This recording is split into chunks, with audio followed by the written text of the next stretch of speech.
महाराष्ट्र प्रदेश माहेश्वरी सभा, विदर्भ प्रादेशिक माहेश्वरी संगठन, उद्योग वर्धिनी तथा wisdom extra consultant private limited के माध्यम से व्यवसाय मार्गदर्शन श्रृंखला शुरू की है। इसका उद्देश्य समाज में उद्यमशीलता बढ़े, व्यवसायिकता बढ़े। इस उद्देश्य से आज 18 तारीख से फूड इंडस्ट्री इस विषय पर जूम के माध्यम से ये अवसर सभी को प्राप्त किया है। आज का जो विषय है, कल उसका शॉर्ट में इंट्रोडक्शन हुआ था, एग्रो प्रोसेसिंग क्लस्टर। वो विषय का डिटेल में आज आपको मार्गदर्शन के लिए आ रहे हैं सीए स्वप्निल जी भूतड़ा। ये स्वप्निल जी भूतड़ा गेवराई से है। मैं स्वप्निल जी आपका हार्दिक हार्दिक स्वागत करता हूं इस जूम सभागृह में। थैंक एक यू। ग्रामीण भाग का सीए रह के, एक ग्रामीण गेवराई जैसे तालुका प्लेसेस पे रह के इस बंदे ने एक क्लस्टर सेंट्रल गवर्नमेंट से मंजूर करके लाया। आज लगभग 2 साल हो गए क्लस्टर मंजूर करके, और अभी नियर अबाउट एक 2-3 महीने के अंदर इनका यूनिट चालू होगा, क्लस्टर चालू होगा। तो आज अपने को स्वप्निल जी मार्गदर्शन करेंगे। Swapnil ji Bhutada. Thank you so much. Maharashtra Pradesh Maheshwari Sabha, Vidarbha Pradeshik Maheshwari Sangathan, Udyog Vardhini एवं wisdom extra consultants private limited, इनके माध्यम से जो व्यवसाय मार्गदर्शन श्रृंखला शुरू की गई है, इसमें आज मुझे अपने विचार व्यक्त करने का अवसर देने के लिए सर्वप्रथम धन्यवाद। मैं आपका आभार व्यक्त करता हूँ। जैसे कि आज आपको पता है, आज ये श्रृंखला का 9th सेशन है और इसका विषय है एग्रो प्रोसेसिंग क्लस्टर। कल अपने को इसके बारे में एक चित्रावार साहब ने शॉर्ट में इंट्रोडक्शन दिया हुआ है, जो एक ministry of food processing industries के अलग अलग स्कीम में से एग्रो प्रोसेसिंग क्लस्टर यह एक स्कीम है। तो आज अपन इसके बारे में एक इसका ये स्कीम का आप सभी से परिचय कराते हैं। मैं मेरे एक पावर पॉइंट प्रेजेंटेशन के माध्यम से इसका आपके साथ शेयर करना चाहता हूँ।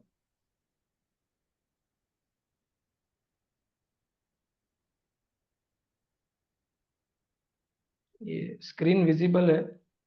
हाँ हाँ।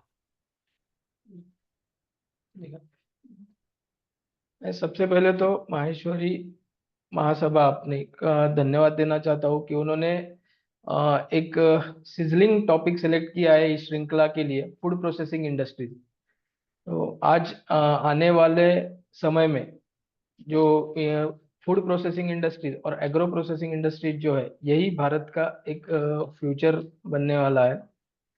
तो सबसे पहले इसके बारे में अपन एक एग्रीकल्चर इंडस्ट्री से रिलेटेड कुछ जानकारी लेते हैं थोड़ी सी।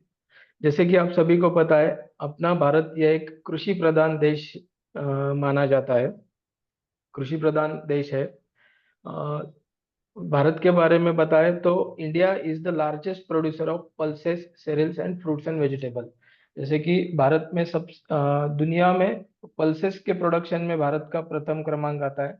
फ्रूट्स और वेजिटेबल के प्रोडक्शन में भारत दूसरे रैंक पर आता है, जबकि सेरियल्स के प्रोडक्शन में इंडिया थर्ड रैंक में आता है। एग्रीकल्चर सेक्टर एक ऐसा सेक्टर है जो इंडियन इकोनॉमी में एक बहुत अहम रोल प्ले करता है। अपने देश के ग्रॉस जीडीपी में लगभग 19.90%, लगभग 20% के करीब एग्रीकल्चर सेक्टर का कंट्रीब्यूशन आता है। इंडियन लगभग 42.86% इंडियन पॉपुलेशन ये इनका एम्प्लॉयमेंट एग्रीकल्चर सेक्टर से जनरेट होता है। ऐसा एक अहम एग्रीकल्चर एक अहम भारत के इसका एक अहम पार्ट है। अब फूड प्रोसेसिंग इंडस्ट्रीज ये एक एग्रीकल्चर सेक्टर का सबसे अहम पार्ट है। फूड प्रोसेसिंग इंडस्ट्रीज भी अपने देश के जीडीपी, एम्प्लॉयमेंट और इन्वेस्टमेंट के जनरेशन में एक अहम रोल प्ले करता है। आज भी अपन प्रोसेस्ड फूड है लगभग 30.87 बिलियन डॉलर्स का प्रोसेस्ड फूड एक्सपोर्ट करते हैं, जो कि अपने पूरे एक्सपोर्ट के लगभग सिर्फ 11% ही आता है। मतलब अपने को प्रोसेस्ड फूड्स के एक्सपोर्ट में आज भी काफी स्कोप अपने को अवेलेबल है। इसीलिए कहते हैं कि फूड प्रोसेसिंग इंडस्ट्रीज यही एक इंडिया का आगे आकर फ्यूचर बनेगा। लगभग ये फूड प्रोसेसिंग इंडस्ट्री एक ऐसा सेक्टर है जिसमें 100% फॉरेन डायरेक्ट इन्वेस्टमेंट अलाउड है। 2024 के रिपोर्ट्स के हिसाब से लगभग 12.59 बिलियन यूएस डॉलर का एफडीआई इस सेक्टर में आज तक आ चुका है। अगर अपन 2019-20 के आंकड़े देखते हैं तो भारत में आज तक 41,481 फूड प्रोसेसिंग यूनिट्स रजिस्टर्ड हुए हैं। जो ये रजिस्टर्ड फूड प्रोसेसिंग यूनिट्स है वो आज के डेट में लगभग 1.93 मिलियन पीपल्स को एम्प्लॉयमेंट देते हैं, जो कि टोटल एम्प्लॉयमेंट जनरेशन के एक 12 से 12.5% का हिस्सा लेता है। अभी जैसा एग्रो और फूड प्रोसेसिंग इंडस्ट्रीज है उनके कुछ चैलेंजेस भी है। जैसे कि सबसे पहला अगर बात करते हैं तो एग्रीकल्चर सेक्टर ही पूरा रेन पे डिपेंडेंट है। जैसे स्पेसिफिकली अपना मराठवाड़ा जैसा एरिया है ये तो पूरी तरह से अपने यहाँ के क्रॉप का पोजीशन ये बारिश पे डिपेंड करता है। सेकेंड थिंग है lack of quality required for exports. आज भी इंडिया में बहुत लगभग 60%, 45%, 60% पॉपुलेशन खेती करता है, बट आज भी अपन खेती करने के ट्रेडिशनल मेथड्स ही यूज कर रहे हैं। तो जो उसमें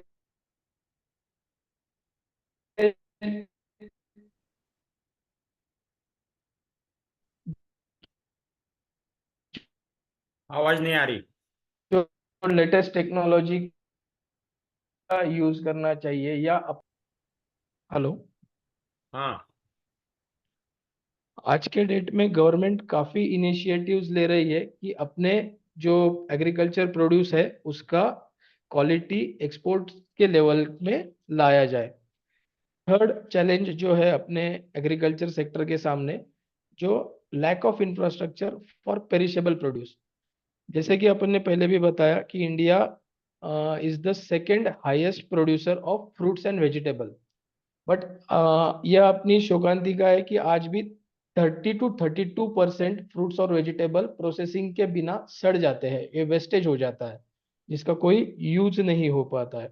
तो आज गवर्नमेंट का सबसे बड़ा फोकस है कि पेरिशेबल प्रोड्यूस का ज़्यादा से ज़्यादा प्रोसेसिंग हो और उसके लिए रिक्वायर्ड जो इंफ्रास्ट्रक्चर है वो ज़्यादा से ज़्यादा पैमाने में उपलब्ध किया जाए। इसके लिए गवर्नमेंट ने कोल्ड चेन जैसी स्कीम्स भी लॉन्च की है और जिसमें काफ़ी लोगों ने उसका बेनिफिट्स ले रहे हैं। इसके बावजूद अपने पास पुअर पोस्ट हार्वेस्ट इंफ्रास्ट्रक्चर, मतलब अपने पास आज भी वेयर हाउसिंग फैसिलिटीज जो है वो एडिक्वेट मात्रा में अवेलेबल नहीं है। अपना एग्रीकल्चर प्रोड्यूस टाइमली मार्केट तक पहुंचना चाहिए, इसके लिए अपने पास ट्रांसपोर्टेशन फैसिलिटीज चाहिए, वो लेवल में अभी तक अवेलेबल नहीं है। और लास्ट आखिरी एक चैलेंज अपने एग्रीकल्चर सेक्टर के पास सामने जो आता है कि मार्केटिंग, पुअर मार्केटिंग नॉलेज। तो मार्केटिंग नॉलेज ना रहने की वजह से भी कुछ लोग अपना जो एग्रीकल्चर या फूड प्रोडक्ट्स है जो मार्केट में सेल नहीं कर पा रहे हैं। तो ये तो हो गए अपने एग्रीकल्चर सेक्टर और फूड प्रोसेसिंग सेक्टर के सामने से चैलेंजेस। बट इन सब के बावजूद भी इंडिया में जो रिसोर्सेस अवेलेबल है, तो वो फूड प्रोसेसिंग बिजनेस के लिए काफी फेवरेबल है, जो अपने सामने आने वाले चैलेंजेस पे काफी इजीली मात कर सकते हैं। इसमें सबसे पहले बात करें तो अपने पास अपना जो वेदर है वो खेती के लिए फेवरेबल है। जैसे अपन सभी जानते हैं कि भारत एक विविधता भरा देश है। अपने हर अलग राज्यों में हर अलग अलग मेन अपने जो मेन क्रॉप्स है वो अलग अलग है। तो अकॉर्डिंग टू वेदर हर एक जगह पे अपने अलग अलग मेन क्रॉप्स हर एक राज्य में अपने आते हैं। सेकंड रिसोर्स है अवेलेबिलिटी ऑफ फर्टाइल लैंड। ये अपना सबसे बड़ा एडवांटेज है कि अपने पास जो जमीन उपलब्ध है वो उपजाऊ है, जिसमें अपन कुछ ना कुछ क्रॉप ले सकते हैं। अपने पास बहुत कम जमीन ऐसी है जो बंजर है, जहाँ पे अपन यूज नहीं कर सकते। जैसे अपन गल्फ कंट्रीज में बात करते हैं, तो उनके पास तो लैंड बहुत सारा अवेलेबिलिटी है, लेकिन वो उपजाऊ नहीं है, वहां पे अपन खेती नहीं कर पाते हैं। अपना थर्ड बड़ा रिसोर्स अपने पास जो अवेलेबल है वो है मैन पावर। अपने पास स्किल्ड भी और अनस्किल्ड भी दोनों प्रकार के मैन पावर काफी ज्यादा मात्रा में अपने पास उपलब्ध है। और गवर्नमेंट भी बहुत आज के डेट में काफी इनिशिएटिव्स ले रही है कि सो दैट ज्यादा से ज्यादा स्किल्ड मैन पावर का जनरेशन किया जाए। एंड फोर्थ रिसोर्स है कि जो गवर्नमेंट पॉलिसीज अपने हैं वो आज बिजनेस फूड प्रोसेसिंग बिजनेसेस के फेवर में काफी हद तक अपने पॉलिसीज है। तो अभी अपन बात करेंगे गवर्नमेंट ने फूड प्रोसेसिंग सेक्टर को बूस्ट करने के लिए क्या किया है। तो गवर्नमेंट ने ministry of food processing industries के माध्यम से प्रधानमंत्री किसान संपदा योजना PMKSY जिसे अपन बोलते हैं, तो ये योजना लॉन्च की है। इस योजना में 6 से 7 प्रकार के अलग अलग सब स्कीम्स है, जिसमें से पहला है मेगा फूड पार्क, जो अभी होल्ड है या अपन बंद किया है ऐसा बोल सकते हैं। सेकंड है integrated cold chain scheme. Third है food processing unit scheme. Fourth है एग्रो प्रोसेसिंग क्लस्टर स्कीम। और बाद में आता है backward forward linkages, food safety and quality assurance, human resources और ऑपरेशन ग्रीन। ऐसे विभिन्न स्कीम्स गवर्नमेंट ने अपने को दिए हैं। तो आज अपना फोकस जो अपन करने वाले हैं वो है एग्रो प्रोसेसिंग क्लस्टर। अभी सबसे पहले तो अपन एक छोटा सा चीज समझते हैं कि क्लस्टर क्या रहता है। क्लस्टर का मतलब है कि एक कॉमन एक्टिविटी है जो करने वाले अलग अलग लोग, मल्टीपल लोग साथ में आकर एक बड़े पैमाने में लार्ज इंफ्रास्ट्रक्चर मॉडर्न फैसिलिटीज के साथ क्रिएट करते हैं, सो दैट वो उनका जो प्रोडक्ट है उस प्रोडक्ट का क्वालिटी बढ़ा सके और अच्छे बड़े पैमाने में उसका बिजनेस कर सके। इसे अपन कहते हैं कि क्लस्टर। बट जनरली क्लस्टर क्या रहता है जिसमें सिर्फ एक ही एक्टिविटी कवर हो जाती है। जैसे फॉर एग्जांपल देखे अपन तो ज्वेलरी का क्लस्टर रहता है, गारमेंट का क्लस्टर रहता है, अपना फुटवेयर्स का क्लस्टर आता है चमड़े का।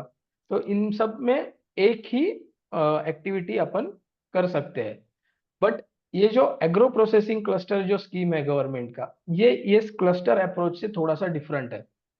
इसमें इस इनका कॉमन एक्टिविटी मतलब फूड प्रोसेसिंग कंसीडर करते हैं। बट फूड प्रोसेसिंग एक अपने आप में ही एक बहुत वास्ट स्कीम, एक वास्ट टर्म है, काफी बड़ी टर्म है। और इसमें मल्टीपल एक्टिविटीज आते हैं, डेयरी हो गया, इसमें फ्रूट्स एंड वेजिटेबल प्रोसेसिंग हो गया, ग्रेन्स पल्सेस का प्रोसेसिंग हो गया। सो ऐसे मल्टीपल इसमें फूड प्रोसेसिंग यूनिट्स लग सकते हैं। तो एग्रो प्रोसेसिंग क्लस्टर में गवर्नमेंट ने इसको अलग डिजाइन ऐसे किया है कि जिसमें आप एक क्लस्टर के अंदर अलग अलग फूड प्रोसेसिंग यूनिट सेटअप कर सकते हो, डिपेंड अपॉन आप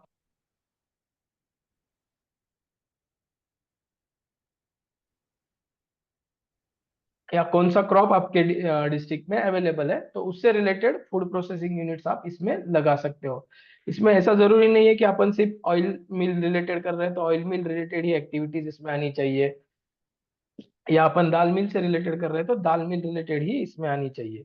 तो ये जो डिजाइन किया हुआ है ये क्लस्टर का स्कीम, ये इसको इसी वजह से इसको एक यूनिक स्कीम बनाता है, जो काफी फेवरेबल स्कीम है। इसको काफी लोग इस योजना का फायदा लेने का प्रयास करते हैं। अभी गवर्नमेंट ने ये agro processing cluster scheme launch किया, तो इसके पीछे गवर्नमेंट का एम क्या था? तो सबसे पहला है उनका मॉडर्न इंफ्रास्ट्रक्चर डेवलप करना, सो दैट यहाँ पर अलग अलग एंटरप्रेन्योर्स अपने फूड प्रोसेसिंग यूनिट्स सेटअप कर सके।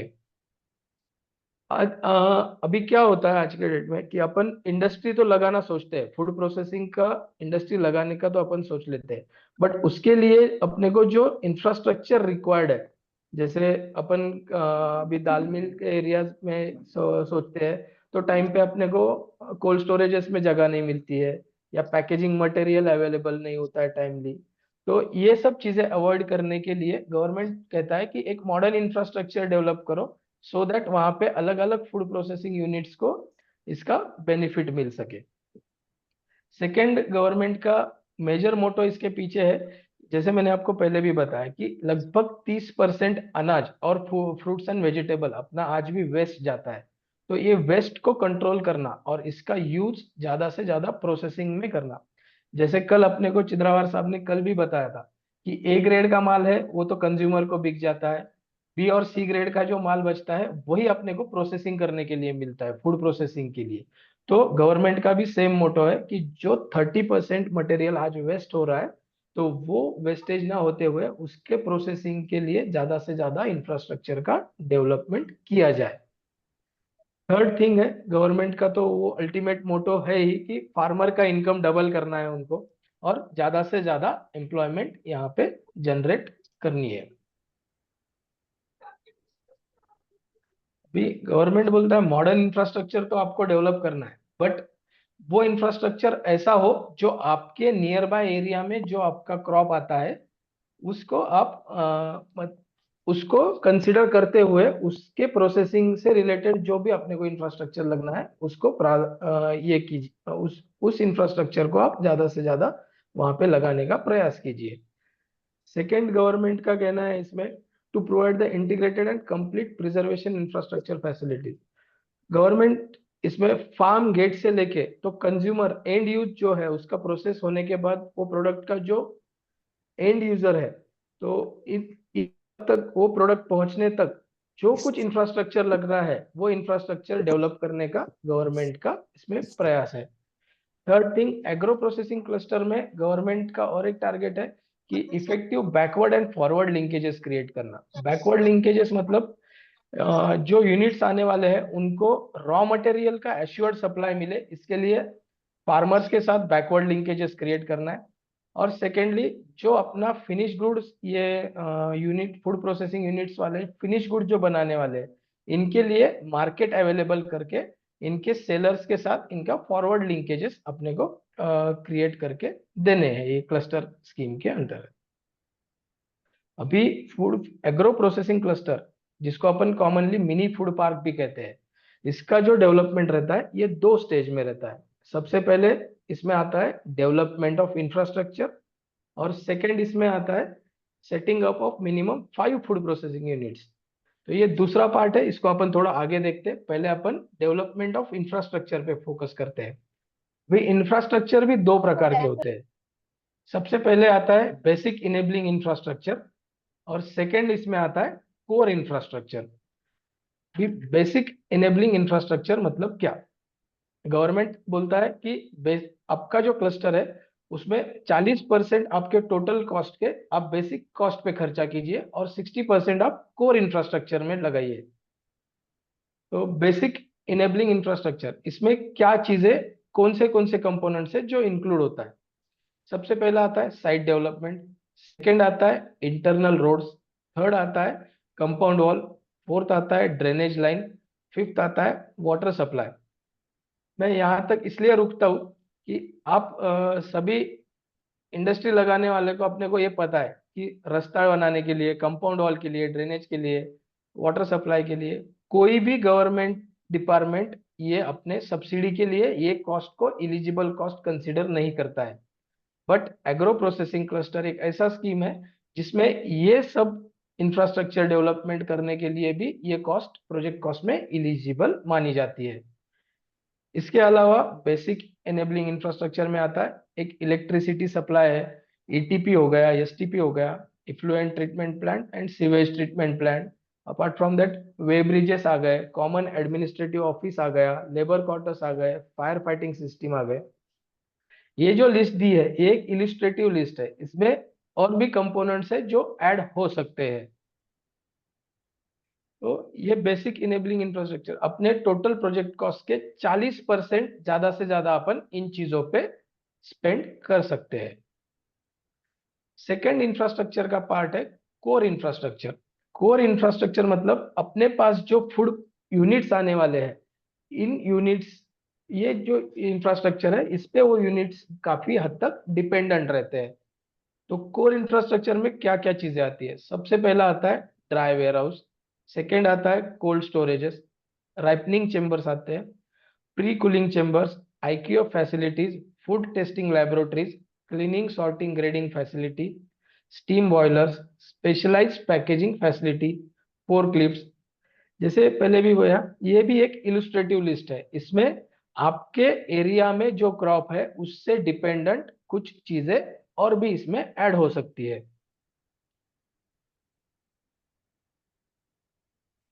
इसके अलावा भी सोशल इंफ्रास्ट्रक्चर जैसे कॉर्पोरेट ऑफिस है, convention centre, conference hall, guest houses, canteen, labour quarters, entrance gate, security cabin, ये भी कुछ चीजें हैं जो इसमें अपने प्रोजेक्ट कॉस्ट के लिए एलिजिबल रहती है। और इन सब ये सब इंफ्रास्ट्रक्चर डेवलप करना, इसका मतलब है क्लस्टर डेवलप करना, और गवर्नमेंट ये करने के लिए भी आपको इंसेंटिव दे रहा है, गवर्नमेंट ग्रांट दे रहा है इन चीजों के लिए भी। तो इसके बेसिक कंडीशंस है, फूड प्रोसेसिंग क्लस्टर अगर अपने को लगाना है, मिनी फूड पार्क डेवलप करना है, तो इसके कुछ मिनिमम क्राइटेरियाज है। जैसे इसमें पहला है, अपने को कम से कम 10 एकड़ का एनए लैंड रिक्वायर्ड है, जो कॉन्टिग्यूअस लैंड होना चाहिए, मतलब वो ऐसा टुकड़ों में नहीं चलता है, एक साथ होना चाहिए 10 एकड़ कम से कम मिनिमम। सेकंड, इसका बेसिक कंडीशन है कि ये इंफ्रास्ट्रक्चर डेवलप करने को तो गवर्नमेंट अपने को ग्रांट दे रहा है, बट गवर्नमेंट क्या सोचता है इसके पीछे कि इसमें कम से कम 5 फूड प्रोसेसिंग इन्वेस्टमेंट ज्यादा हो, पांचों का मिलके,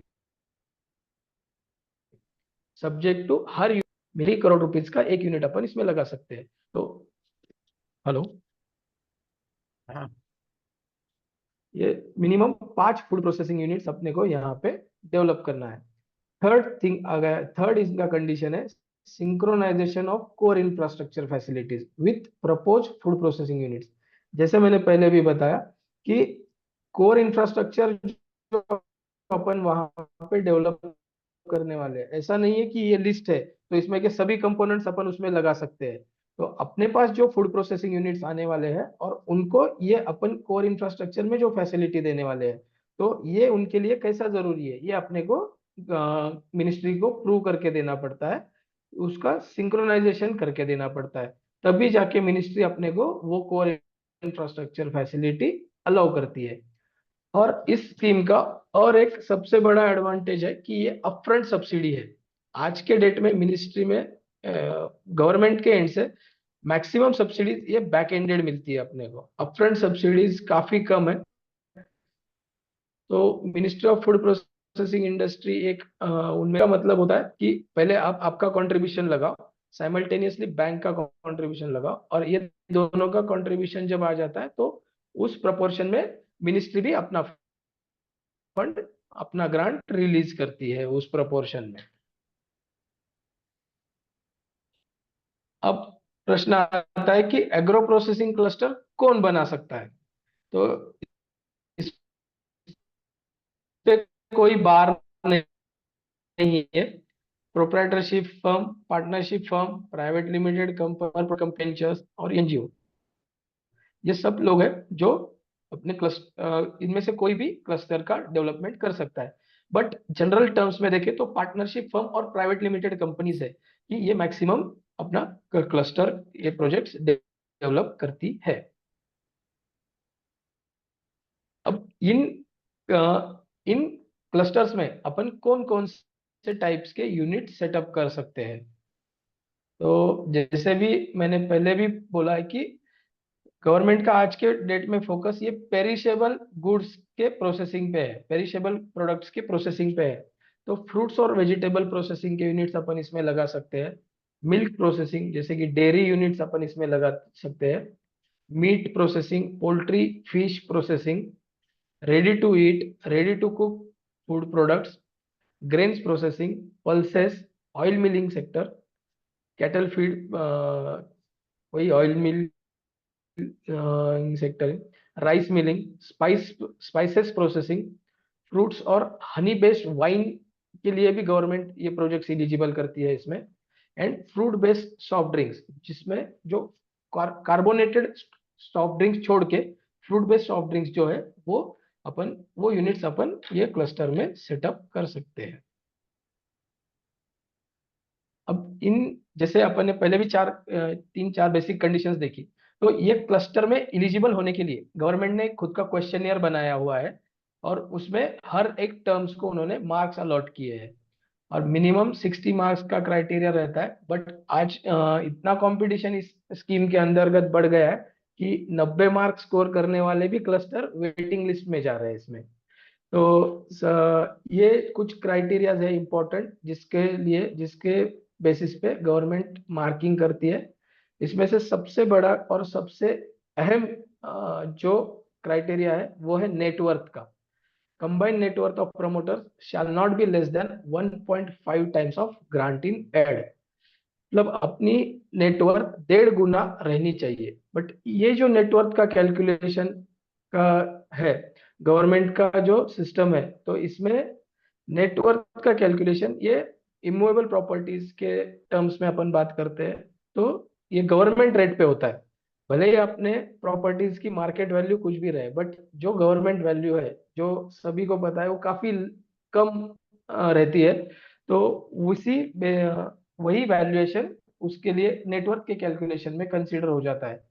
नेटवर्थ एक थोड़ा कंट्रोवर्शियल टॉपिक भी रहा हुआ है कि ये ग्रांट के कैलकुलेशन के टाइम पे जो पीएमएस रहते हैं वो नेटवर्थ कैलकुलेट करते समय अपने बैलेंस शीट के कुछ आइटम्स है जैसे स्टॉक डेटर्स ये चीजें नहीं पकड़ते थे। बट अभी हमारे कुछ सीनियर कंसल्टेंट अलग अलग ट्रेड ऑर्गेनाइजेशंस ने रिप्रेजेंटेशन देने के बाद अभी इन चीजों पे क्लियरिटी लाई है और जो लेटेस्ट गाइडलाइंस इशू की है मिनिस्ट्री ने उसमें इन सब चीजों का क्लैरिफिकेशन अच्छे से दिया हुआ है। और इसमें stock debtors plant and machinery जो चीजें पहले नहीं कंसीडर होती थी वो अब इसमें कंसीडर की जाने लगी है। तो ऐसा नेटवर्क ये सबसे अहम रोल है इसमें। 80% से ज्यादा प्रोजेक्ट्स जो है वो नेटवर्क की वजह से इसमें रिजेक्ट किए जाते हैं। सेकंड इसका पार्ट है अपने को इन प्रिंसिपल और फाइनल टर्म लोन का सैंक्शन लेटर बैंक से लेना पड़ता है। थर्ड इंपॉर्टेंट टास्क है इन प्रिंसिपल सैंक्शन लेटर तो बैंक अपने रिलेशन पे और आपका प्रोजेक्ट देख के आपके प्रोजेक्ट की वायबिलिटी ओरली कैलकुलेट करते हुए इन प्रिंसिपल सैंक्शन दे देता है। बट जो डिटेल्ड बैंक अप्रेजल नोट लेना पड़ता है बैंक से ये सबसे फिर से एक चैलेंजिंग टास्क है। इसमें अप्रेजल नोट का मतलब है कि बैंक आपका पूरा प्रोजेक्ट इवेल्युएशन करे उसके फाइनेंशियल स्टेटमेंट्स इवेल्युएट करे उसका टेक्नो इकोनॉमिकल स्टडी करे प्रोजेक्ट का और उसके बाद एक फाइनल आपको अप्रेजल नोट बैंक इशू कर पाता है। तो सेकंड सबसे ज्यादा प्रोजेक्ट जो रिजेक्ट होते हैं ये बैंक अप्रेजल नोट नहीं रहने की वजह से होते हैं। अभी बैंक जो सैंक्शन लेट अपने को टर्म लोन दे सकती है तो बैंक का डेफिनेशन भी मिनिस्ट्री ने काफी क्लियर किया है। ओनली शेड्यूल्ड कमर्शियल बैंक्स ही अपने को ये दे सकती है टर्म लोन सैंक्शन लेटर और अप्रेजल नोट। ये कोऑपरेटिव बैंक्स का सैंक्शन लेटर अभी कुछ सालों पहले तक चलता था बट अभी ये पिछले 4 से 5 सालों से सिर्फ शेड्यूल कमर्शियल बैंक्स का ही आता है, जिसमें नेशनलाइज बैंक, आईसीआईसीआई, एक्सिस जैसे प्राइवेट बैंक्स और कुछ शेड्यूल्ड बैंक्स इसमें इनकॉर्पोरेटेड है। सेकेंडली, अभी इसका प्रोजेक्ट कॉस्ट का बाइफर्केशन कैसा होना चाहिए? तो आपको कम से कम 20% आपके टोटल प्रोजेक्ट कॉस्ट के 20% रकम का टर्म लोन लेना है। 20% अमाउंट आपको टर्म लोन के फॉर्म में लेनी है कम से कम, और मिनिमम 20% आपका प्रमोटर कंट्रीब्यूशन चाहिए, और बचा हुआ पैसा गवर्नमेंट के ग्रांट के फॉर्म में आपको मिल सकता है। भी ये एग्रो प्रोसेसिंग क्लस्टर से रिलेटेड कुछ फैक्ट्स है कि एक प्रमोटर ग्रुप एक ही प्रपोजल सबमिट कर सकता है। पहले ऐसे भी था कि एक डिस्ट्रिक्ट में एक ही एग्रो प्रोसेसिंग क्लस्टर मिलता था, बट मिनिस्ट्री ने गाइडलाइन में से वर्डिंग्स अभी निकाल दिए हैं, बट ऐसा सुनने में कहीं नहीं है कि एक डिस्ट्रिक्ट में दो भी क्लस्टर मिलते हैं। बट इसकी पॉसिबिलिटी नहीं भी डिनाई भी नहीं कर सकते। एक क्लस मिनिस्ट्री ने स्पेसिफिकली जब वो हटा दिया है, तो एक डिस्ट्रिक्ट में दो क्लस्टर्स भी मिल सकते हैं। जनरली जिस डिस्ट्रिक्ट में मेगा फूड पार्क्स है, तो वहां पे एपीसी एग्रो प्रोसेसिंग क्लस्टर्स नहीं मिलते हैं। अभी ये तो सब चीजें हो गई, बट अपने को ग्रांट कितना मिलेगा इसमें, ये सबसे अहम पार्ट। तो अपना जो इलिजिबल प्रोजेक्ट कॉस्ट है, उसके 35% सब्सिडी अपने को मिनिस्ट्री देती है। ये जनरल एरियाज की बात हो गई। और अगर अपन difficult areas, SC ST promoters और फार्मर प्रोड्यूसर ऑर्गेनाइजेशंस की बात करते हैं, तो 50% of the eligible project cost तक ग्रांट मिलती है, जो मैक्सिमम 10 करोड़ रुपए रह सकती है। अभी डिफिकल्ट एरियाज मतलब क्या?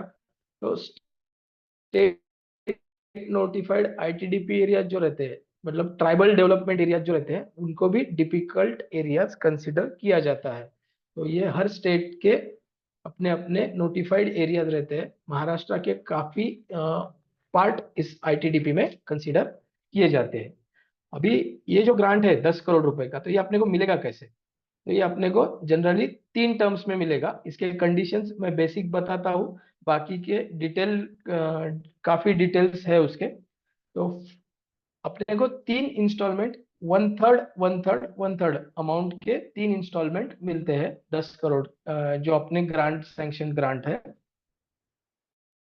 तो पहला इंस्टॉलमेंट अपने को जनरली मिलता है कि अपना फाइनल टर्म लोन का सैंक्शन आ जाए, टर्म लोन डिसबर्स हो जाए, और अपन ने बिल्डिंग प्लान अप्रूव करके अपना कंस्ट्रक्शन का काम वहां पे शुरू कर देते हैं। तो अपना फर्स्ट इंस्टॉलमेंट अपने को गवर्नमेंट रिलीज करता है। सेकेंड इंस्टॉलमेंट जो है अपना, जब अपना 50% मिनिमम टर्म लोन डिसबर्स हो जाता है, उसमें से 2 यूनिट्स का काम अपन शुरू कर, जो 5 फूड प्रोडक्ट यूनिट्स लगाने अपने को, उसमें से 2 यूनिट्स का जब काम शुरू कर देते हैं, और बाकी के सभी 5 यूनिट्स कौन से लगने वाले हैं, ये इसका जब आइडेंटिफिकेशन अपन कर लेते हैं और जो नेसेसरी डॉक्यूमेंट सबमिट करते हैं, तो अपने को सेकेंड इंस्टॉलमेंट मिलता है। और थर्ड इंस्टॉलमेंट के लिए अपने को, जब अपना 100% टर्म लोन डिसबर्स हो जाता है, अपने कोर और बेसिक इंफ्रास्ट्रक्चर दोनों का काम पूरा हो जाता है, और कम से कम 3 फूड प्रोसेसिंग यूनिट्स अपने कंप्लीट हो जाते हैं, तो अपने को रहने वाला का थर्ड ग्रांट भी अपने को इसमें मिल जाता है। अभी सबका ये क्वेश्चन है कि वो ठीक है, एग्रो क्लस्टर्स तो अपन डेवलप कर लेंगे, बट ये फूड प्रोसेसिंग यूनिट्स अपने क्लस्टर में ही क्यों आना, या क्लस्टर में ही लोगों ने फूड प्रोसेसिंग यूनिट्स क्यों लगाना? तो इसका सबसे पहला बेनिफिट है कि यहाँ पे जो यूनिट सेटअप किए जाते हैं, उनको मिनिस्ट्री से 35% से लेके 50% तक प्रोजेक्ट कॉस्ट के ग्रांट मिलता है। जो भी वो भी ग्रांट अपफ्रंट है। Maximum per unit 5 crore rupees का ग्रांट यहाँ से मिलता है अपने को। सेकंड है, इन यहाँ पे जो यूनिट सेटअप होते हैं, इनको नेशनल हॉर्टिकल्चर बोर्ड का भी ग्रांट मिल सकता है, फिर अपेडा का भी ग्रांट इनको मिल सकता है। स्टेट महाराष्ट्र की अपन बात करते हैं, तो अपने ministry of agriculture, government of Maharashtra का भी जो ग्रांट है, वो भी यहाँ के यूनिट को मिल सकता है। ये तो बात हो गई कैपिटल सब्सिडी की। बट ये सब्सिडी छोड़ते हुए भी यहाँ पे अपने को जो स्टेट गवर्नमेंट का PSI 2019 PSI स्कीम के जो बेनिफिट्स है, पैकेज स्कीम ऑफ इंसेंटिव्स के, तो वो भी बेनिफिट्स अपन ये यूनिट्स में पूरे ले सकते हैं। तो अगर अपन बात करते हैं तो 100% PSI का बेनिफिट और 35% भी ग्रांट पकड़ते हैं, तो 1 रुपए का यूनिट सेटअप करने के लिए अपन 1 रुपए 35 पैसे के बेनिफिट्स यहाँ पे ये सेटअप करके ले सकते हैं। और यहाँ पे यूनिट सेटअप करने के बेनिफिट्स क्या है, तो यहाँ पे इनकम टैक्स में एग्जम्पशन मिलता है, एक under section 80 IB and 35 AD, ये दो सेक्शन के अंडर इनकम टैक्स में भी बेनिफिट मिल सकता है। सॉरी, ये क्रेडिट लिंक सब्सिडी CLCSS का सब्सिडी अभी बंद हो गया है, पहले ये एक सब्सिडी इसमें मिलता था।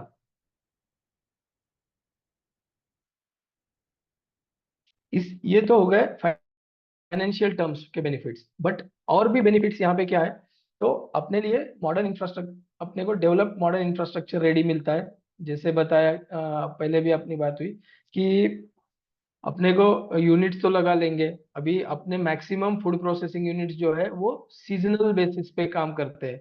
तो इनका अपने को अगर साल भर ये चलाना है तो इनके लिए एडिक्वेट स्टोरेजेस चाहिए अपने को, जैसे ड्राई वेयर हाउसेस हो गए, कोल्ड स्टोरेज हो गए, तो IQF फैसिलिटीज हो गए, राइपनिंग चेम्बर्स हो गए, तो ये सब फैसिलिटीज अपने को वहाँ पे रेडीली अवेलेबल चाहिए। अपन बाहर यूनिट लगाते हैं तो इसकी पॉसिबिलिटी अपन एश्योर्ड नहीं बोल सकते हैं कि ये सब फैसिलिटीज अपने को वहाँ पे मिलेगी ही मिलेगी। कभी कभी अपने को वो फैसिलिटीज नहीं मिल पाती है, बट क्लस्टर में अपने को एश्योर्ड ये इंफ्रास्ट्रक्चर यूज करने को, जो कॉमन कोर इंफ्रास्ट्रक्चर है वो एश्योर्डली अपने को यूज करने को मिलता है और कंसेशनल रेट में मिलता है। अपार्ट फ्रॉम दैट, इसमें अब अपन बाहर कोई यूनिट लगाते हैं तो इसमें अपने को लाइट का खर्चा आता है, कंपाउंड वॉल का खर्चा आता है, ड्रेनेज लाइन का खर्चा आता है, फायर फाइटिंग सिस्टम का खर्चा करना पड़ता है। मतलब जो नॉन कोर आइटम्स है इनका खर्चा जो अपना, जिसकी वजह से अपना कैपिटल एक्सपेंडिचर बढ़ जाता है। तो अपन अगर क्लस्टर में यूनिट्स डेवलप करते हैं तो ये जो नॉन कोर आइटम पे जो खर्चा करना है वो अपना 20% तक कैपिटल एक्सपेंडिचर इसमें कम हो सकता है। और सब जैसा 7 8 10 फूड प्रोसेसिंग यूनिट सभी साथ में है, तो एक प्रॉपर वर्क इन्वायरमेंट भी अपने को प्रॉपर वहां पे अवेलेबल होता है। तो इसलिए क्लस्टर्स में यूनिट सेटअप करने में अपने ये विभिन्न प्रकार के बेनिफिट्स है। तो ये पूरा डिटेल था अपना एग्रो प्रोसेसिंग क्लस्टर के स्कीम के बारे में। अभी हम लोगों ने भी एक क्लस्टर डेवलप किया है। मैं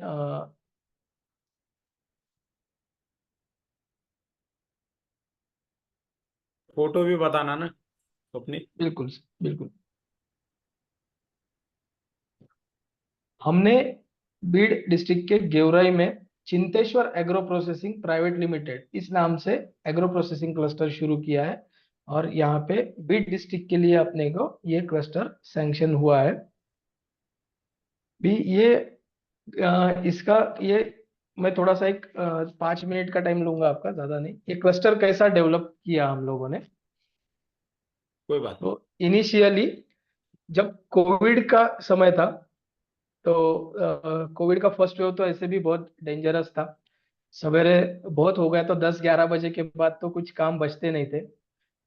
ऐसे टाइम में माहेश्वरी सभा ने अपना माहेश्वरी महासभा ने एक अच्छा उपक्रम लिया था और विभिन्न स्कीमों पे वेबिनार्स आयोजित किए थे। तो इन्हीं वेबिनार में से एक वेबिनार इस क्लस्टर या मॉफपी के स्कीम्स पे भी था। तो इन वेबिनार्स का यूज होके हमने ये क्लस्टर डेवलपमेंट का आइडिया हमारे दिमाग में आया। फिर इसके बाद हमने हमारे परिचित सभी मित्रगणों का एक चिंतेश्वर ग्रुप नाम से ग्रुप बनाया, जिसमें हम मेजरली 7 ग्रुप है। जिसमें इसके डायरेक्टर्स बताता हूँ मैं: प्रीति भुतड़ा, प्रेमा जैकिटे, रामेश्वर जी सोनी, गौरव जी चांडक, एडवोकेट मेहुल जी नावंदर, राधेश्याम सोनी एंड श्रीमती रेखा राठी जी। इन सब ने मिलके हमने एक Chinteshwar agro processing private limited इस नाम से एक अपना ग्रुप बनाया। इसके तब मिलना तो मुश्किल ही था, तो वीडियो कॉल पे कुछ बातें करके डिस्कस करके हमने ये प्रोसेस क्लस्टर डेवलप करने का डिसाइड किया। अभी हमने डिसाइड तो किया, बट हमको एक्चुअल एक्सपीरियंस किसी को भी नहीं था कि ये क्लस्टर कंसेप्ट रहता कैसे है, कैसा डेवलप होता है और क्या होता है। अपन ने जो भी देखा पढ़ा था वो मतलब बुक नॉलेज ही था, प्रैक्टिकली कहीं पे देखा नहीं था। तो हमने कोविड के पीरियड में हमने डिसाइड किया कि चलो अपन अलग अलग यूनिट्स, अलग अलग क्लस्टर्स और इसमें आने वाले फूड प्रोसेसिंग यूनिट्स को विजिट करते हैं। बट तब रेस्ट्रिक्शंस काफी थे, एक डिस्ट्रिक्ट में से दूसरे डिस्ट्रिक्ट में जा नहीं सकते थे। तो ऐसे टाइम पे हम लोगों ने अलग अलग तरीके से पासेस अरेंज करके विभिन्न यूनिट्स को हमने कम से कम 8 से 9 फूड प्रोसेसिंग यूनिट्स को हमने विजिट किया। और ये सब विजिट करने के बाद हमने डिसाइड किया कि नहीं, अभी हम ये डेफिनेटली हम ये चीज कर सकते हैं। तो फिर हमने अकॉर्डिंगली लैंड सेलेक्ट किया, लैंड का ये करवाया, सभी मशीनरीज के कोटेशंस कलेक्ट किए और इसमें क्या कंपोनेंट्स इंक्लूड कर सकते हैं इसके लिए डिस्कशन किया। इन सब चीजों में हमें अनुज चांडक सर ने काफी अच्छे से गाइड किया और उन्होंने ही हमारे पूरे प्रोजेक्ट का कंसल्टेंसी किया है। इसमें बाद में सब जब कोटेशंस आ गए तो डीपीआर बनाए, सबके नेटवर्क के डॉक्यूमेंट्स लिए। तब कोविड का पीरियड था, काफी गवर्नमेंट डिपार्टमेंट काम भी नहीं करते थे। तो जो रिक्वायर्ड सर्टिफिकेट्स है वो इस क्लस्टर डेवलपमेंट का सबसे अहम पार्ट इसका डॉक्यूमेंटेशन बहुत ज्यादा डिफिकल्ट, बहुत ज्यादा रिजिड है। इसीलिए ये मॉपी के स्कीम्स में एक कॉमन इंटरप्रेन्योर इसमें इंटर करने के लिए डरता है कि नहीं यार, इसके डॉक्यूमेंट्स बहुत ज्यादा है और इसकी ग्रांट सैंक्शन होने की प्रोबेबिलिटी काफी कम है। तो हमने ये कोविड के टाइम का ये यूटिलाइजेशन करके इसमें पूरे हमारे डॉक्यूमेंटेशन जमा किए। 2 महीने का ही शॉर्ट विंडो मिला था हम लोगों को ये सब डॉक्यूमेंट्स गैदर करने के लिए। हमने वो पीरियड में फाइनली हमने 31 अक्टूबर 2020 का जो एक्सप्रेशन था, वो एक्सप्रेशन में हमने अपना क्लस्टर का एप्लीकेशन किया। बट जैसे कोविड का टाइम था, सब डिपार्टमेंट्स, सब मिनिस्ट्रीज के ग्रांट ये सिर्फ और सिर्फ कोविड से रिलीफ पाने के लिए ही यूज हो रहे थे। तो 1 साल भर तक तो इसका कोई मीटिंग ही नहीं लगा। तो हम पहले ही सब इसमें नए लोग हैं और फिर से सब लोग कि वो बात साल भर हो गया, इसमें कुछ हो ही नहीं रहा है। बट फाइनली 1 साल के बाद, 1 साल के बाद नवंबर 2021 में हमको हमारा अप्रूवल आया इसका। जब आईमैक के मीटिंग्स लगे तो हमको इसका अप्रूवल आया।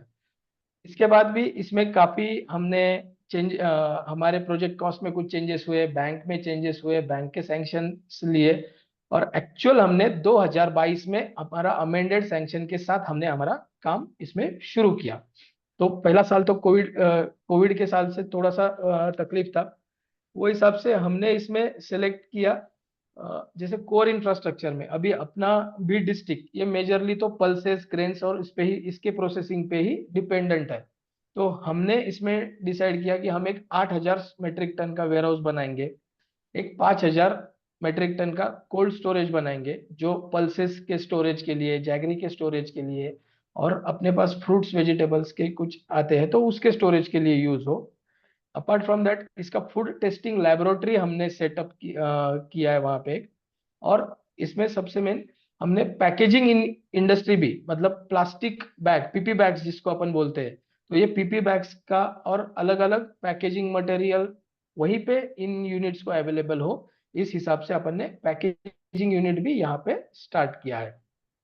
अब बेसिक इंफ्रास्ट्रक्चर तो बाकी तो सब चीजें हैं, ETP, STP, fire fighting, road, street lighting, ये सब चीजें हमने यहाँ पे डेवलप तो की है। हमारा प्रोजेक्ट अभी भी डेवलपमेंट फेज में है और आने वाले एक 3 से 4 महीने के टाइम में हम पूरा इसको 100% कंक्लूड करें। अभी हमारे डिस्ट्रिक्ट के क्रॉप पोजीशन को मद्देनजर रखते हुए हमने इसमें 7 अलग अलग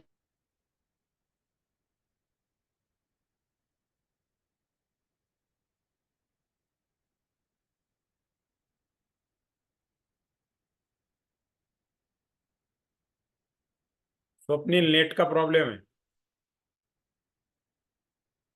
है। सीताफल, तो इसका प्रोसेसिंग रिलेटेड भी क्या कर सकते हैं ये हम इस पे काम कर रहे हैं।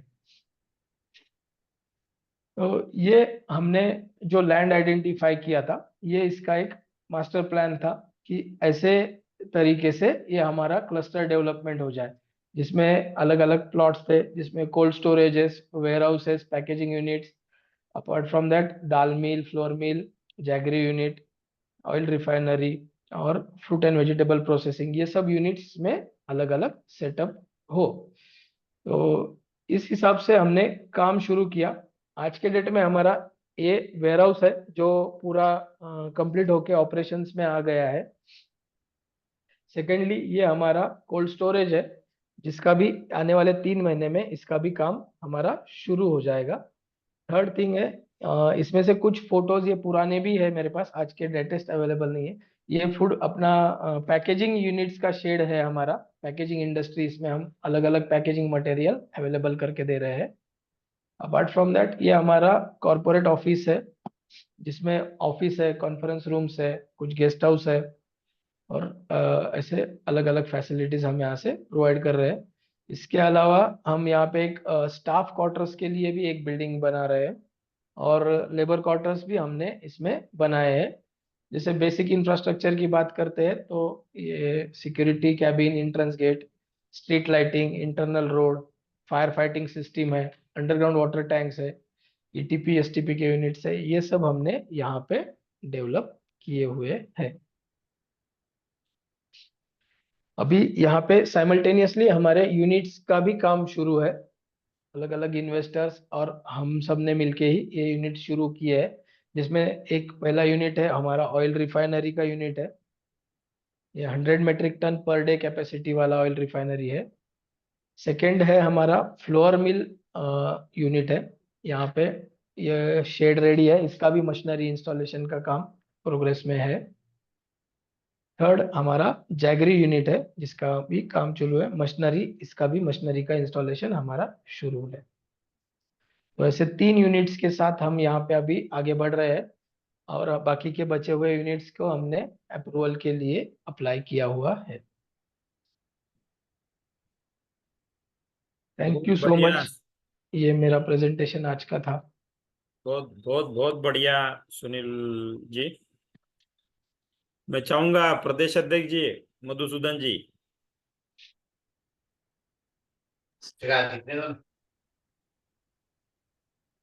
मधुबाऊ। हाँ हाँ,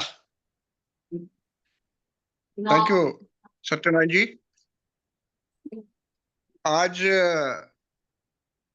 रियली, वैसे तो हम पिछले 10 दिन से फूड इंडस्ट्रीज इस विषय पर बात कर रहे हैं, मगर आज मुझे एक आत्मिक समाधान प्राप्त हुआ है कि हमारे महाराष्ट्र में एक ऐसा कोहिनूर हमको मिला है, जिसने जो हम थेराटिकली बोलते हैं कि ऐसा कर सकते, ऐसा कर सकते, वो आज एक बंदा ऐसा मिला जिसने कर दिखाया है। सर्वप्रथम महाराष्ट्र प्रदेश माहेश्वरी सभा या विदर्भ प्रादेशिक माहेश्वरी संगठन, इन दोनों की ओर से मैं भाई स्वप्निल तेरा बहुत बहुत अभिनंदन करता हूँ। तेरे पेशेंस का अभिनंदन करता हूँ, तुम्हारे ग्रुप का अभिनंदन करता हूँ, जिस इंटेलिजेंस से, जिस पेशेंस से आपने ये सारी बातें हमको बताई है। क्योंकि स्वप्निल की बात से एक बात बिल्कुल ध्यान में आ रही है कि उन्होंने एप्लीकेशन 2020 में किया, एप्लीकेशन अप्रूव 2021 में हुआ, और काम 2022 में, अगस्त 22 में शुरू हुआ। मतलब 3 साल का लगभग पीरियड उन्होंने पेशेंस रखकर इस पर पूरा काम किया है उन्होंने, और उनके ग्रुप ने। तो निश्चित रूप से ये बहुत बहुत अभिनंदनीय बात है। एक थैंक ग्रामीण यू सो मच सर। भाग का एक बंदा है हमारा ये भाई स्वप्निल, चार्टर्ड अकाउंटेंट है।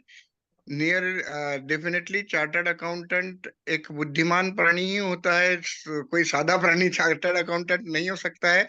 और चार्टर्ड अकाउंटेंट की बुद्धि ही इनोवेटिव होती है, हमेशा वो ढूंढते रहती है, क्योंकि उसके पास में अलग अलग तरह के क्लाइंट्स आते हैं, और उन क्लाइंट के माध्यम से अलग अलग तरह का ज्ञान उनको मिलते रहता है, और उसमें से वो ढूंढते रहते हैं। और आज उन्होंने कल तक हमने तो थ्योरेटिकली सारी बातें सुनी, कल छिद्रवार साहब भी हमको क्लस्टर कैसा किया जा सकता है इसका केवल जुजुबी ज्ञान हमको दिया था, लेकिन आज स्वप्निल के माध्यम से एक बंदा प्रैक्टिकली सक्सेसफुली कैसे इसको जी सकता है उसका जीवंत उदाहरण उसने दिया है। स्वप्निल डेफिनेटली 12-13 तारीख को मैं गेवराई में आने वाला था। मेरा एक प्रोग्राम 12-13 तारीख को गेवराई के महेश युवा संगठन ने रखा था, वो किसी कारणवश ना हो गया। मैं बहुत खुश था कि उस समय अगर गेवराई में आयूं तो सबसे पहले आपके इस यूनिट को मैं विजिट करूं, इसको देखूं, इसको एक बोल सकते हैं कि प्रोटोटाइप तरीके से हम माहेश्वरी समाज के सभी लोगों के सामने रख सकते हैं कि भाई इस तरीके से हम लोग अब आगे बढ़ सकते हैं। जैसे स्वप्निल ने ही बताया कि food industry sky is limit for that, और अगला कई वर्ष तक, और इंडिया में मैक्सिमम जो फूड का जो भी उत्पादन है वो मैक्सिमम हमारे यहाँ पे हो रहा है। और एक भाई ने खेद भी बोला है कि जो भी हमारे यहाँ फ्रूट्स या वेजिटेबल्स होता है उसका मैक्सिमम पार्ट हमारे यहाँ पे सड़ जाता है, गल जाता है, प्रोसेसिंग इंडस्ट्री सही ढंग से न होने के कारण। अब हम इसमें अ, आगे बढ़ रहे हैं। गवर्नमेंट भी बहुत अच्छी तरीके से इसमें सब्सिडीज के माध्यम से बोलो या आगे बढ़ा रही है, या हमारे जितने भी भाई लोग हैं, जितने भी चार्टर्ड अकाउंटेंट्स लोग हैं, वो लोग भी इसमें सभी लोगों को सलाह भी कर रहे हैं, मदद भी कर रहे हैं। और मैं एक नाम विशेष रूप से लूंगा, कल भी उसका नाम मैंने लिया था, आज भी वो नाम लूंगा, और वो है हमारे भाई सीए अनुज चांडक, जो आपके कंसल्टेंट रहे हैं। कल भी उनसे थोड़ी सी बात ऑनलाइन ही करने का मौका मिला था। तो ये कुछ हमारे महाराष्ट्र प्रदेश माहेश्वरी सभा के कोहिनूर है, जो अपनी चमक से सारे महाराष्ट्र प्रदेश के माहेश्वरी समाज को, और साथ में हमारे विदर्भ के लोग भी है, सबको जगमगा रहे हैं। स्वप्निल, तेरा इसमें प्रैक्टिकल नॉलेज अनुभव बहुत बड़ा है। आज की तेरी सारी इस प्रेजेंटेशन से मैंने जाना है कि तुम्हारा प्रैक्टिकल अनुभव इसमें बहुत बड़ा है। थियोरेटिकल अनुभव के बजाय प्रैक्टिकल अनुभव होना, और उसको क्या क्या तकलीफें आती है, कहाँ कहाँ हर्डल्स आते हैं, इसका पूरा प्रैक्टिकल नॉलेज तुम्हारे पास में है, ताकि लोग आपके अनुभव से सीख सके। और उन हर्डल्स को अगर पहले से हम पता चल जाए कि ऐसे ऐसे हर्डल्स आते हैं, तो उसके लिए पहले से ही तैयारी करें तो हम सक्सेसफुल हो सकते हैं। मैं फिर से एक बार तुम्हारा ये जो चिंतेश्वर ग्रुप है उन सभी लोगों का बहुत बहुत अभिनंदन करता हूँ। एक ग्रामीण भाग का लड़का इतना आगे बढ़कर हम लोगों को राह दिखा सकता है, ये डेफिनेटली हमारे लिए बहुत अभिनंदनीय बात है। मैं अभिनंदन करता हूँ, और निश्चित रूप से बोलता हूं कि अब तुमको हम बार बार तकलीफ देते रहेंगे जब तक हमारे कुछ लोग इस तरीके से ग्रुप बनाकर बहुत सारी इस रूप से आगे नहीं बढ़ जावे। जो गवर्नमेंट की सोच है उसमें हम लोग अपने यहाँ से कैसे आगे बढ़ सके, ये हमारा प्रयास है। और इसी प्रयास में हमने ये सारा उपक्रम शुरू किया है, अभियान शुरू किया है। और विदर्भ भी उतनी सकारात्मक रूप से हमारे साथ में जुड़ा हुआ है। तो विदर्भ और महाराष्ट्र के लोग मिलकर, मेरा सबसे बिल्कुल निवेदन रहेगा कि भाई स्वप्निल की जो स्टोरी है उसको आपने सक्सेस स्टोरी करके लिया है। इस बंदे से मैक्सिमम आप अनुभव पाइए, मैक्सिमम इस बंदे से आप इनके अनुभव को शेयर करते हुए आप भी इस चीज में कैसे आगे बढ़ सकते हैं, और कैसे हम अपने समाज को और परिणामतः अपने राष्ट्र को कैसे समृद्ध कर सकते हैं। हमारा इस तरीके की जो अभियान हमने शुरू किया है, इस अभियान को शुरू करने का प्रयास ही यह है कि मैक्सिमम हमारे समाज को बेनिफिट मिले, मैक्सिमम समाज के लोग आगे बढ़े। बुद्धिमत्ता भी है, संपन्नता भी है, केवल राह दिखाने वाला अभी तक नहीं था, वो राह दिखाने का प्रयास हम लोग इस अभियान के माध्यम से कर रहे हैं। और अब इसमें स्वप्निल जैसे लोग यदि जुड़ जाते हैं तो फिर हमारी ऊर्जा और आगे बढ़ जाती है, हमारी शक्ति और आगे बढ़ जाती है। तो स्वप्निल हमारा महाराष्ट्र का कोहिनूर है। इसके साथ में आप निश्चित रूप से जानिए, पहचानिए, और इसके साथ में हैंड इन हैंड आप भी अपने जगह पे इसी तरीके से आगे बढ़िए। सारी शुभकामनाएं, सारा अभिनंदन स्वप्निल के साथ, एवं जितने भी लोग इसके साथ जुड़े सबको भी मैं शुभकामनाएं देता हूँ। धन्यवाद। जय महेश। धन्यवाद सर धन्यवाद। Thank you so much sir. आपके शब्द हमारे लिए बहुत ज्यादा प्रेरणादायी है, और हम कामना करते हैं कि आप जल्द से जल्द हमारे क्लस्टर पे डेफिनेटली विजिट के लिए आए। सो दैट आपका हमें इस हमारे यूनिट्स में आपका अमूल्य मार्गदर्शन हमें मिलता रहेगा। थैंक यू जरूर सो जरूर सर। मच। मैं स्वप्निल जी, एक स्वप्निल जी, स्वप्निल, बहुत हम खुश हुआ था मैं कि 12-13 तारीख को आपके यहाँ भी के युवा कुछ संगठन ने लोग मुझे बुलाया था। निश्चित आएंगे वहां पे। एक मिनट, वन बाय वन अपन बात करते हैं। काफी क्वेश्चंस भी है, वन बाय वन। लेकिन मैं मैं चाहूंगा मधुबाबू। सत्यनारायण जी, एक मिनट। मैं चाहूंगा कि हमारे विदर्भ के प्रेसिडेंट भी हमारे साथ आज जुड़े हुए हैं, हाँ, वो वही भी एक पूछ रहा था रिनाउंड मैं, चार्टर्ड वही। अकाउंटेंट है। तो मैं चाहूंगा कि दामोदर जी, आप जी भी जी, अपने कुछ फीडबैक और आप भी अपनी बात इसमें करें। बहुत ही धन्यवाद मधु भैया। मैं काफी देर से थोड़ा लेट ज्वाइन किया, लेकिन स्वप्निल के नॉलेज और उसका प्रेजेंट।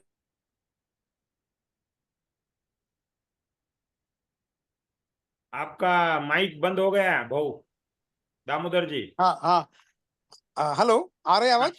हाँ, अब आ रही। स्वप्निल जी को मैं सुन रहा था काफी देर से, यस। और रियली उनके नॉलेज को सैल्यूट है।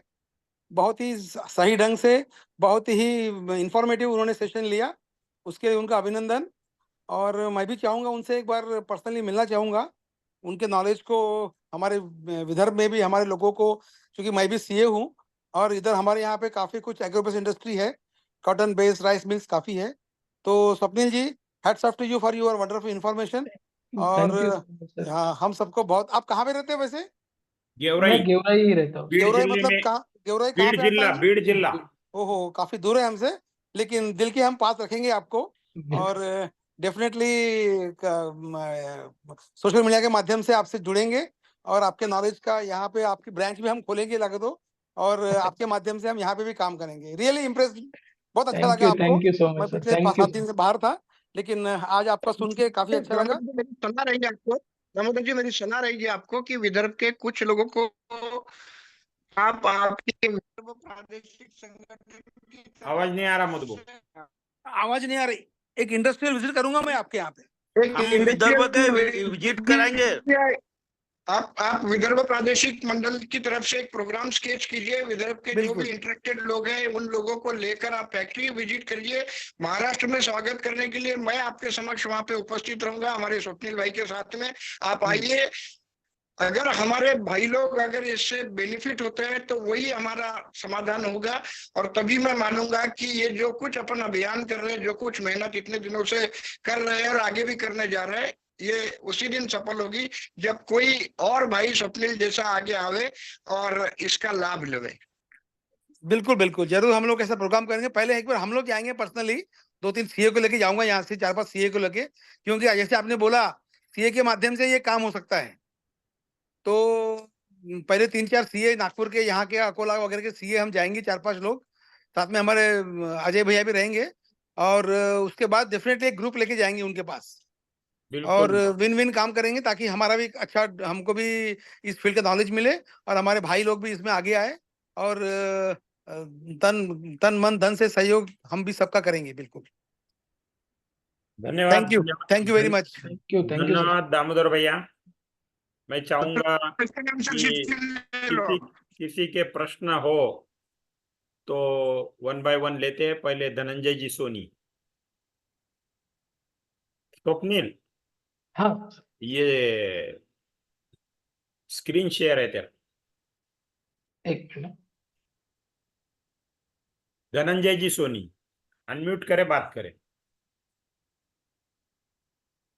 धनंजय जी सोनी।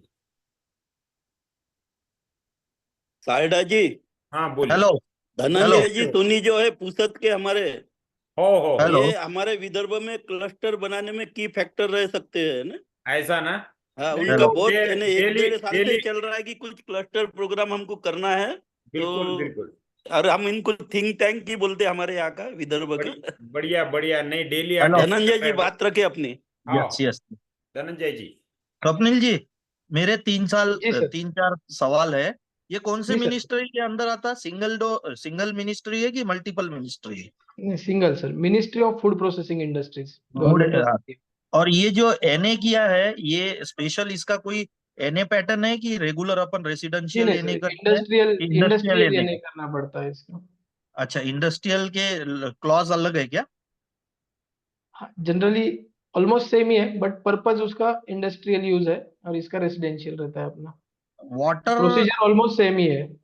ओके, वाटर अवेलेबिलिटी का सॉल्यूशन कैसा लिए अपने, प्रॉब्लम कैसा सॉल्व किए, कैलकुलेशन कैसा किए, हमारे कितना यहाँ पानी? पे वाटर वेल्स है। हमने जो यूनिट सेटअप कर रहे हैं यहाँ पे, तो उनका डेली वाटर रिक्वायरमेंट्स क्या रहता है, वो हिसाब से हमने यहाँ पे स्टोरेज कैपेसिटीज क्रिएट की है अपने यहाँ पे। अंडरग्राउंड अच्छा, वाटर टैंक्स है, वाटर वेल्स है, कुछ पाइपलाइन हमने कर की है वहाँ, यहाँ से नियर बाय एरिया से।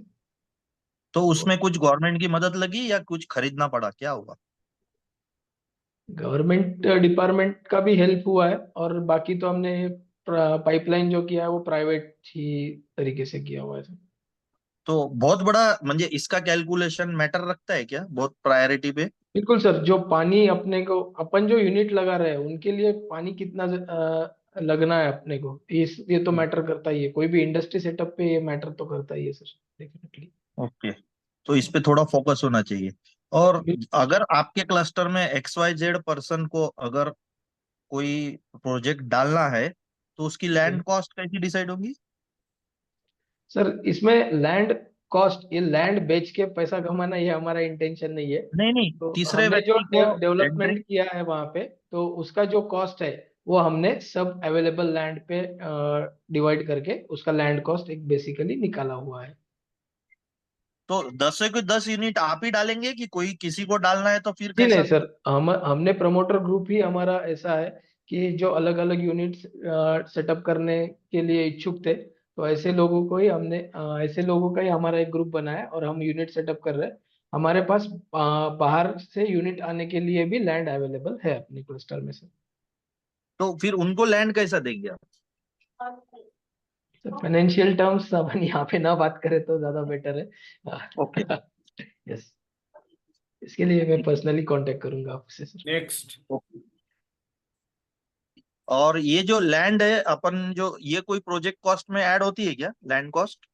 जी नहीं सर, लैंड कॉस्ट नहीं ऐड होता है इसमें। आपका सिविल कितना वर्क, एकड़ का है? हमारा ये 16 एकर्स का एरिया है सर। 16 एकड़, कितना दूर है गेवराई से? गेवराई से 5 किलोमीटर दूर है। तो रोड अप्रोच भी मायना रखता है क्या इसको? बिल्कुल डेफिनेटली रखता है सर। ओके, ठीक है। धन्यवाद सोनी जी। इसके बाद कोई प्रश्न पूछना चाह रहे? जय श्री कृष्ण सर। हाँ, अनम्यूट अनम्यूट कर। हेलो। हाँ, जय श्री जय श्री कृष्ण। कृष्ण, हरीश भट्टर बात कर रहा हूँ। हाँ, बोलो ना हरीश भाई। स्वप्निल भाई। जय श्री कृष्ण सर, हेलो। बोलिए। हाँ, बोलो बोलिए ना। ना सर। साहब हम MIDC में अपन डाल सकते हैं क्या क्लस्टर? जी हाँ सर, कर सकते हैं। क्या है कि हमारे पास उमरगढ़ में प्लॉटिंग ली हुई है, 5-7 बिल्कुल जनों सर, मिलके बिल्कुल कर सर, सकते हैं ना? जी हाँ सर, कर सकते हैं। ओके, धन्यवाद सर। Thank you sir. और और किसी का कुछ प्रश्न? स्वप्निल जी, जी हाँ सर, बोलिए। मेरा ऐसा दामोदर साल्टा बोल रहा हूँ। जी हाँ सर, बोलिए। आपका बेसिक वर्क इसी में है क्या, एग्रो बेस इंडस्ट्री में है कि बाकी सब्सिडी भी देखते हैं आप? जी हाँ, बाकी सब्सिडीज का भी काम करते हैं सर थोड़ा बहुत। अच्छा, तो जी इसकी हाँ। आपकी मास्टरी है क्या एग्रो बेस इंडस्ट्री की वगैरह, मतलब जी हाँ सर, अभी अपन यूनिट खुद से सेटअप की है, तो अभी इसके काफी मतलब चीजें आपकी अपने मतलब को। सर्विस पूरा ही है, मतलब पूरा सेटअप कर देते आप, बिल्कुल मतलब sir. Machinery procurement, raw material procurement का इंफॉर्मेशन सब सब देते हैं आप, है जी ना? हाँ सर, कर ठीक सकते हैं। ठीक, चलो चलो। आपका हेड ऑफिस वहीं पे है कि और कहीं ब्रांच वगैरह भी है? सर औरंगाबाद एक ब्रांच है हमारा, हाँ, औरंगाबाद सकते हैं। नासिक भी है ना, नांदेड़ नासिक है नहीं, क्या? नांदेड़, नांदेड़ है सर, नांदेड़ है। तो तीसरा ब्रांच नांदेड़ आप में। वहीं रहते, कौन सा मैं गाँव? गेवराई रहता हूँ सर। गेवराई, अच्छा अच्छा। गेवराई के सबसे पास में स्टेशन कौन सा है? अकोला आता क्या नजदीक हमारे लिए? अरे जालना रे औरंगाबाद, भाई। जालना अरे जालना। जालना लंबा है जी, यहाँ से अरे ट्रेन से। जालना कहाँ से लंबा है, समृद्धि से आओ। अरे समृद्धि से आओ, अच्छा अच्छा, जालना आना पड़ता क्या? अलना ओके से ओके, पास में है भैया। जालना है, नांदेड़ है, कोई कहीं से भी आप जा सकते हैं गेवराई। हाँ अच्छा अच्छा, 8 घंटे रास्ता दिखा रहा है मेरे को चंद्रपुर से। हाँ। ठीक ठीक, चलो बढ़िया, जरूर मिलेंगे आपको निकट भविष्य में। और सर प्रश्न किसका मोस्ट है वेलकम। कोई? किसी? हाँ, पूछिए। अनम्यूट करिए, अनम्यूट। ये OnePlus किसका है? अनम्यूट करके बात कीजिए। जिन्होंने रेज हैंड किया है, नाम नहीं है। हेलो हाँ। स्वप्निल जी, जय श्री कृष्ण। जय श्री एक कृष्ण। औरंगाबाद, मैं औरंगाबाद गंगापुर से बात कर रहा हूँ, श्रीकांत नावंदर। जी हाँ सर। बोलिए। मेरा पर ये अपना जो एक पैठन में एक एग्रो क्लस्टर हुआ है, वो बड़ा वाला मेगा हाँ फूड पार्क है सर। मेगा फूड पार्क, तो अभी औरंगाबाद डिस्ट्रिक्ट में क्लस्टर नहीं चलेगा ना कोई? सर स्पेसिफिकली मिनिस्ट्री ने ये गाइडलाइन में से ये वर्डिंग्स निकाल दी है अभी, तो अपन अप्लाई कर सकते हैं इन केस वहाँ पे अप्रूव हो सकता है सर। इसकी मतलब शक्यता नाकारते नहीं आती है, इसकी पॉसिबिलिटी है, हो सकता है सर। ओके, सर मैं नंदुरबार से बोल रहा हूँ। Thank you. हाँ बोलिए। मैं नंदुरबार से बोल रहा हूँ, सागर इंदानी। हाँ बोलिए। तो इसमें एक साथ पांच कंपनी से ज्यादा होना जरूरी है या एक कंपनी भी कर सकती है? नहीं, एक कंपनी भी 5 यूनिट लगा सकती है सर, यूनिट 5 लगाना जरूरी है इसमें, मान जिनका। लो अभी कैसा है सर, अपने पास में उतना भांडवल तो नहीं है कि अपन 5 कंपनी खड़े कर सके। एक बराबर। एक कंपनी है, एक फूड यूनिट कर सकते हैं, लैंड तो है, लैंड का कोई इशू नहीं है। तो नंदुरबार से 20 किलोमीटर एरिया में यानी यहाँ से जो MIDC उससे तो 10 किलोमीटर एरिया में हम, लेकिन बाकी चीजें जो है यानी 5 लोग आना है तो फैक्ट्री जाना आज तो शक्य नहीं है। तो उसके लिए अपन प्रोजेक्ट कैसे उसको सबमिट कर सकते हैं? जी नहीं सर, इसका क्लस्टर का मिनिमम मेजर रिक्वायरमेंट ही वही है कि इसमें 5 अलग अलग फूड प्रोसेसिंग यूनिट्स अपने को सेटअप करने पड़ते हैं। आप इसमें अपने अलग अलग एक ग्रुप बनाने का कोशिश कर सकते हैं, जो पांचों 5 इंटरेस्टेड व्यक्ति रहे, जो साथ में आकर एक क्लस्टर का डेवलपमेंट कर सकते हैं सर। या ऐसे लोग अपन आइडेंटिफाई कर सकते हैं जो अपने क्लस्टर में आगे चल के यूनिट लगाने में इंटरेस्टेड रहे। कॉन्टैक्ट नंबर मंगाए स्वप्निल, जरा कॉन्टैक्ट नंबर दो ना अपना। Yes yes.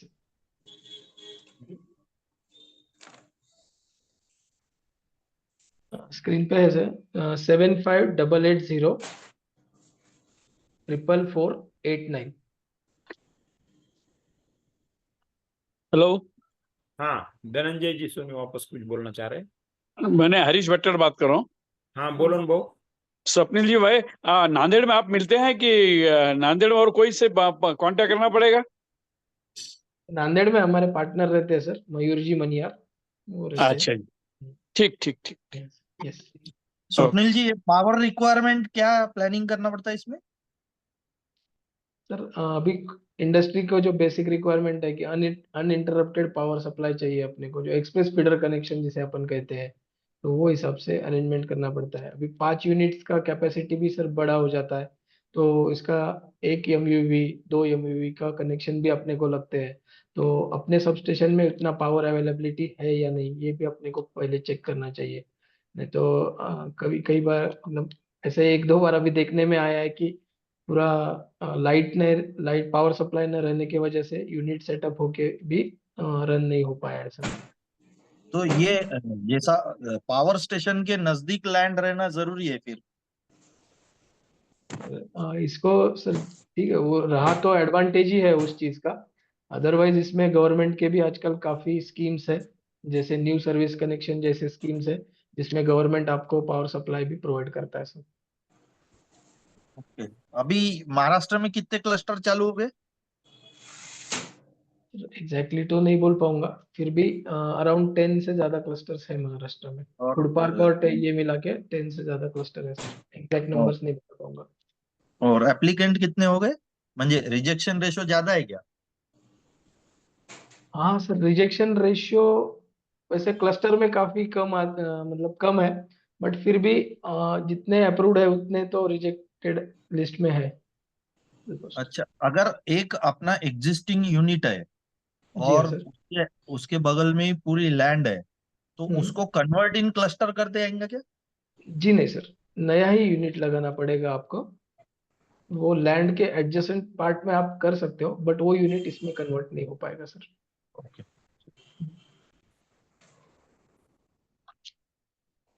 और और किसी के प्रश्न कुछ?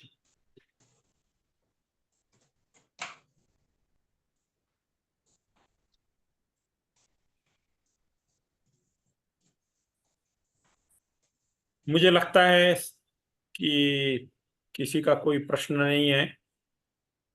बहुत ही सुंदर सेशन, बहुत ही सुंदर प्रेजेंटेशन। और बहुत ही बढ़िया काम, सभी ने स्वप्निल की तारीफ की है। मैं चाहूंगा अजय अजय भाऊ, वोट ऑफ थैंक्स। अच्छा, ओके। अजय भाऊ। हाँ, महाराष्ट्र प्रदेश माहेश्वरी संगठन सभा, विदर्भ प्रादेशिक माहेश्वरी संगठन, इनके द्वारा उद्योग वर्धिनी, कुछ सवाल है क्या? नहीं नहीं नहीं। हाँ।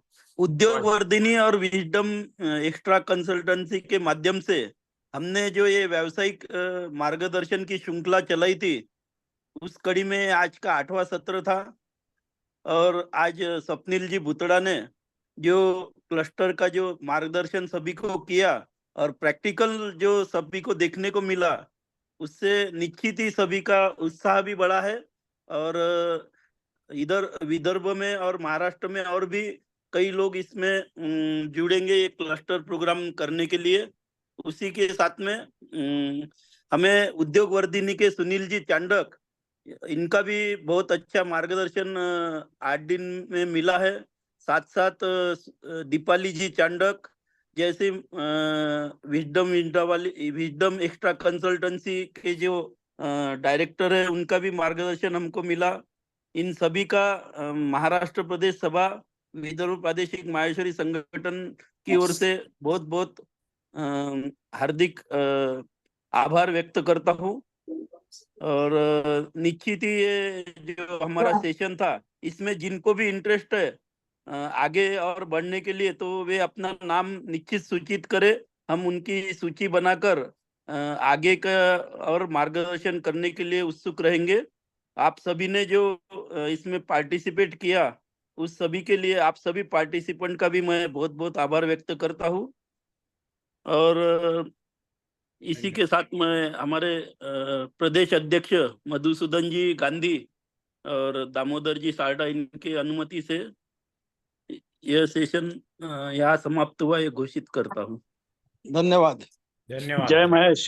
जय महेश, जय महेश। जय महेश। बढ़िया एक बढ़िया। बात मैं कहना चाहूंगा, 1 मिनट, एक बात मैं कहना चाहूंगा सभी से, जो हाँ, पार्टिसिपेंट है हमारे ग्रुप में, जो भी हम ये अभियान चला रहे हैं, इस अभियान के मुतालिक किसी का कोई सुझाव हो, किसी को कोई अपेक्षा हो, किसी की कोई शिकायत हो, या किसी का और भी कोई उसमें ये आपका कोई भी हमारी प्रतिक्रिया हो, मैं चाहूंगा कल ग्रुप में आप सारी प्रतिक्रिया, सारे सुझाव आप डालें। आपकी प्रतिक्रिया या आपके सुझाव हमको, हमारी ऊर्जा भी बढ़ाते हैं, और इस प्रोग्राम को और भी अच्छी तरीके से कैसे किया जा सकेगा, उसके बारे में भी हमको राह मिलती है। तो आपसे एक निवेदन जरूर रहेगा कि आपके सुझाव, आपकी प्रतिक्रियाएं या आपकी शिकायतें भी हो, तो वो सभी का कृपया ग्रुप में आप जरूर से कल डालें आप, ताकि हम उसको देखकर आगे अपने आप में सुधार कर सके। Thank you. राइट, सही। चलो बढ़िया। Bye bye. थैंक यू जय एवरीवन। महेश, धन्यवाद। जय हिंद, जय महाराष्ट्र। जय भारत। जितेश। जय महेश।